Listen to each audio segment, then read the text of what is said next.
Lev's battalion fought the Germans at the Leningrad front in the deadliest swamps that sucked in and drowned a lot of soldiers who accidentally stepped left or right off a safe path. The Germans bombed systematically, not letting the Soviets out of the swamp for several weeks, causing severe suffering from sickness and starvation. A bomb exploded close to Lev, throwing him away from the safety of the path. He lost consciousness, falling into the deadly swamp. The marsh started to suck him in, and his body slowly disappeared under the peat bog. It took him a few seconds to regain consciousness, and he felt sharp pain in his stomach. He was about to cry for help, but the muddy water covered his mouth. Lev had no chance of survival. But his brother soldiers watched one after another. They threw a rope over his head, he grabbed it, and they pulled him out to firm ground. Lev was wounded badly, but alive. The Soviet battalion retreated under the Germans' attack, unable to take Lev with them. He stayed in the swamp, surrounded by dead bodies and wounded soldiers. When the front line moved beyond the swamp, Lev heard the sound of the approaching Germans and single shots. They shot the wounded and dead, to make sure that they were dead. Lev needed to hide desperately, though there was no hiding place anywhere around. He still had a rope that his soldier brothers threw to him to pull him out of the swamp. Lev tied it to a tree trunk, held another end, and moved into the deadly mud. The swamp started sucking him in as the Germans came closer. When he heard them approach, as his body was already covered with mush, he pulled the rope just enough to hold his face above the swamp surface. He saw the first German, took a big breath and let the rope loose, deepening into the mud, but he was a little late. The German spotted him, pulled a revolver and shot. The bullet went through Lev's right palm, causing terrible pain. He lost the end of the rope and went deeper in the deadly marsh as the Germans walked away. Lev turned his body and reached the rope end with his left hand and pulled himself to the surface of the swamp. The Russians captured the swamp again the next day, but were unable to take Lev to safety. The swamp was captured back and forth several times by both the Germans and the Russians. Every time the Germans came, Lev submerged himself into the marsh over and over again. It was the fourth day that Lev had stayed in mud. He was wounded, starving, and exhausted. He had run out of strength. He was dying. He didn't hear explosions anymore and didn't feel pain in his wounds. The feeling of hunger disappeared. He just lay there under the tree, thinking about her beautiful eyes. They were as green as the leaves on the tree. Her smile was as shiny as the rays of the sun that were coming down on him through the tree branches. He felt her body aroma, and her touch was so warm and pleasant. He stretched his hand to touch her face. "Talisman," he called. "I'm here, my love," she said. Lev opened his eyes and here she was in a white blur, smiling at him. "Am I dead?" he asked, but her lovely girlish laugh brought him back to reality. "No, you are not dead. You are in the hospital." Lev lifted his head from the pillow to look around. Indeed, he was in a hospital. "Betty, how did you know? Your comrades captured the swamp and found you. They thought you were dead at first, but then you called my name. So they knew you were alive, and brought you here. They found my picture in your packet. Miraculously, they could read my address on the back of it, even though the picture was almost destroyed by the water. So, they sent me a letter, and my chief doctor transferred me here temporarily to work in this hospital so that I could take care of you. You were out for too long." "Yes. I guess I missed all the fun. Your wounds were badly infected. I was afraid you wouldn't survive," she laughed through her tears. "Oh, my girl.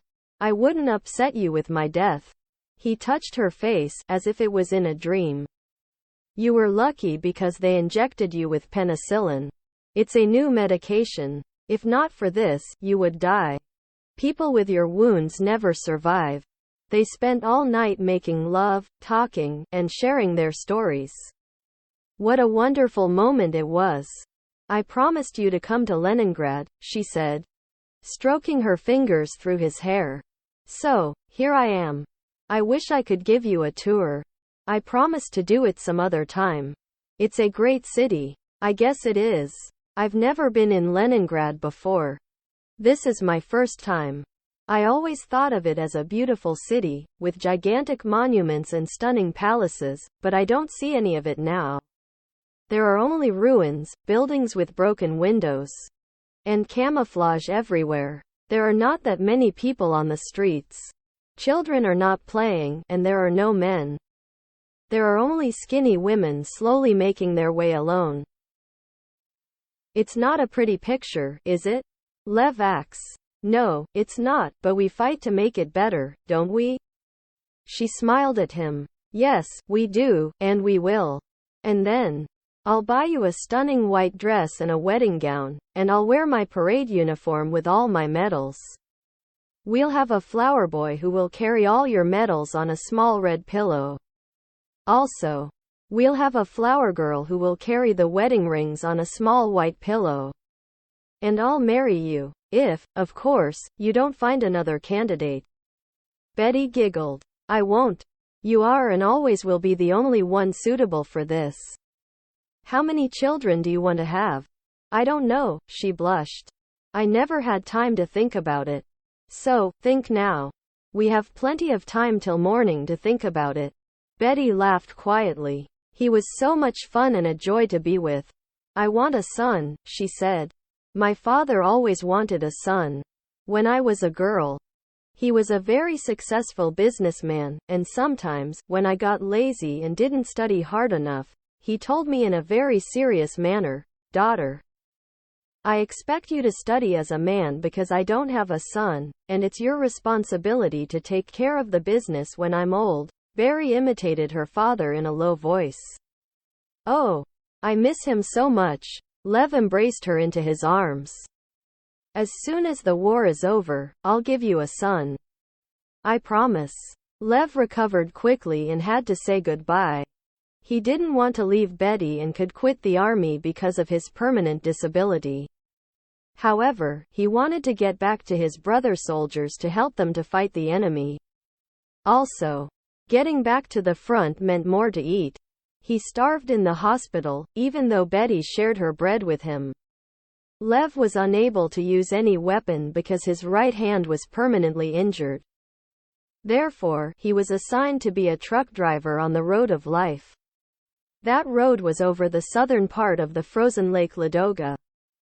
His job was to deliver food to the blockaded city and take evacuees away from the city, crossing the lake in a truck. Lev never drove a truck before. When he drove it the first time, the truck was packed with evacuees. The Germans bombarded the lake non-stop, weakening the ice. The inexperienced driver startled every time the explosion erupted, turning the steering wheel sharply to the right or to the left, pressing on the gas or brake pedals, speeding or stopping abruptly. The truck slipped, slid, skidded, and then got stuck in the snow. Any delay could cost people their lives. They jumped off the truck and pushed it out, saving their lives, and then continued their harsh journey. A bomb exploded right in front of the truck. Miraculously, Lev managed to stop it before it went under the ice into the water. His heart raced and his hands glued to the steering wheel in fear. Lev sat at the wheel, recovering from the shock. The ice cracked in front of the truck. It was impossible to cross the lake. We have to go back, he announced in distress. There is no way back. People cried. Drive along the ice crack. You can do it, soldier. They encouraged him. So, he did. The ride was long and dangerous. The Germans continued to bomb the lake. Lev was lucky. He survived the ride. And many more rides as dangerous as this one. However, a lot of other truck drivers were killed on the way and many trucks fell under the ice, drowning drivers and passengers. In January 1943, The Soviet army finally broke the Leningrad siege. The tide of the war turned and the Soviet army launched a counter-offensive. Betty and Lev served in different divisions, but they both moved to the same destination west, to Germany.